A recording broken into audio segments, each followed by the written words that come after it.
ഇന്നത്തെ പ്രധാന ചർച്ചാ വിഷയം മീഡിയയിൽ ഡോക്ടർ ശശി തരൂരിന്റെ കേന്ദ്ര സർക്കാർ സംസ്ഥാന സർക്കാർ അനുകൂല പ്രസ്താവനകളാണ്. പെട്ടെന്നൊരു പ്രതിപക്ഷ നേതാവ്, പ്രതിപക്ഷത്തിൽ ശക്തനായ ഒരു വാഗ്മിയായ ഒരു നേതാവ് കേന്ദ്ര സർക്കാരിനെ അനുകൂലിച്ച് പറയുമ്പോഴത്തേക്ക് എല്ലാവരുടെയും പുരിയം ചുളിയുന്നുണ്ട്. പക്ഷേ നമ്മൾ ഓർക്കുന്നത്, ഡിപ്ലോമാറ്റിക് ആയിട്ട് രാഷ്ട്രീയം കൈകാര്യം ചെയ്തിട്ടുള്ള ഇന്ത്യയെ കണ്ടിട്ടുള്ള ഏറ്റവും വലിയ ഡിപ്ലോമാറ്റുകളിലെ രണ്ടുപേര് ഒരേ സമയത്ത് ഇന്ത്യയിലെ പ്രതിപക്ഷ നേതാവും ഭരണപക്ഷ നേതാവുമായിട്ടുണ്ടായിരുന്നു. ഒരു ശ്രീ പി.വി. നരസിംഹറാവുവും ശ്രീ എ.ബി. വാജ്പേയിയുമായിരുന്നു. രണ്ടുപേരും രാഷ്ട്രീയമായിട്ട് രണ്ട് ധ്രുവങ്ങളിൽ നിൽക്കുമ്പോൾ തന്നെ ഇന്ത്യക്ക് എതിരായിട്ട് യു എന്നിൽ ഒരു പ്രമേയം പാകിസ്ഥാൻ കൊണ്ടുവന്നു കാശ്മീരിനെ സംബന്ധിച്ച്.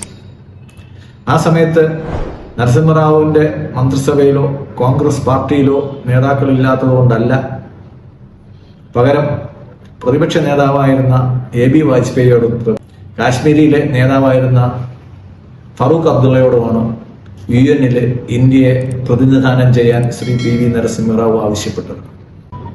രാഷ്ട്രീയമായിട്ട് പരസ്പര അഭിപ്രായ വ്യത്യാസങ്ങൾ ഉണ്ടായിരുന്നെങ്കിൽ പോലും രണ്ടുപേരുടെയും ദേശസ്നേഹത്തിൽ രണ്ടുപേർക്കും പരസ്പര വിശ്വാസവും ബഹുമാനവും ഉണ്ടായിരുന്നു. അങ്ങനെ ഒരു വളരെ പ്രത്യേകമായ ഒരു സാഹചര്യത്തിലാണ് ഇന്ത്യയുടെ പ്രതിപക്ഷ നേതാവ് ഇന്ത്യയെ പ്രതിനിധീകരിച്ച് യു എന്നിലെത്തുന്നത്. കാശ്മീരിൽ സംസാരിച്ച ഫറൂഖ് അബ്ദുള്ള ചോദിച്ചു, കാശ്മീരിന്റെ പ്രശ്നം ചർച്ച ചെയ്യാൻ പാകിസ്ഥാൻ വന്നപ്പോൾ ഇവിടെ കാശ്മീരി ഭാഷ അറിയാന്നുള്ള ആരെങ്കിലും ഉണ്ടോ? ആരുമില്ലായിരുന്നു.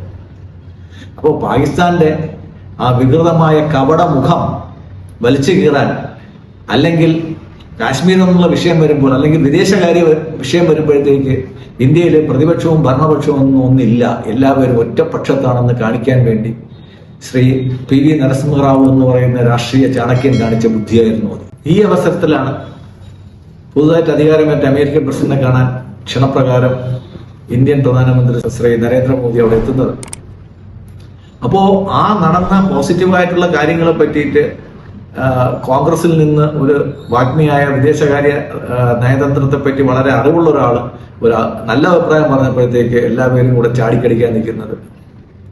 ഇനി ശശി തരൂരിന്റെ രാഷ്ട്രീയം പറയുകയാണെങ്കിൽ, അദ്ദേഹം കോൺഗ്രസ് പാർട്ടിയിൽ നിന്ന് പുറത്തു പോകുമെന്ന് പ്രതീക്ഷിക്കുന്ന അദ്ദേഹം രാഹുൽ ഗാന്ധിയുടെ ഉത്തരവിനെതിരെ അദ്ദേഹം പ്രതിപക്ഷത്തിന്റെ രീതിയിൽ അദ്ദേഹം മത്സരിച്ചപ്പോഴത്തേക്ക്, കോൺഗ്രസിലോട്ട് മത്സരിച്ചപ്പോഴത്തേക്ക്, പ്രസിഡന്റ് സ്ഥാനത്തേക്ക് മത്സരിച്ചപ്പോഴത്തേക്ക് പലരും അദ്ദേഹത്തെ വിമർശനം വന്നപ്പോഴത്തേക്ക് പലരും പറഞ്ഞു കോൺഗ്രസ് വിട്ടുപോകുമെന്ന് ചോദിച്ചു. അപ്പോൾ അദ്ദേഹം പറഞ്ഞ ഒരു മറുപടി, എന്റെ മെന്റർ എന്ന് പറയുന്നത്, അല്ലെങ്കിൽ എന്നെ രാഷ്ട്രീയത്തിൽ കൊണ്ടുവന്നത്, എന്നെ രാഷ്ട്രീയത്തിൽ നിലനിർത്തിയത്, എന്നെ രാഷ്ട്രീയത്തിൽ ഉയർത്തിയത് എല്ലാം ശ്രീ മൻമോഹൻ സിംഗ് എന്ന ഒരൊറ്റ വ്യക്തിയാണ്.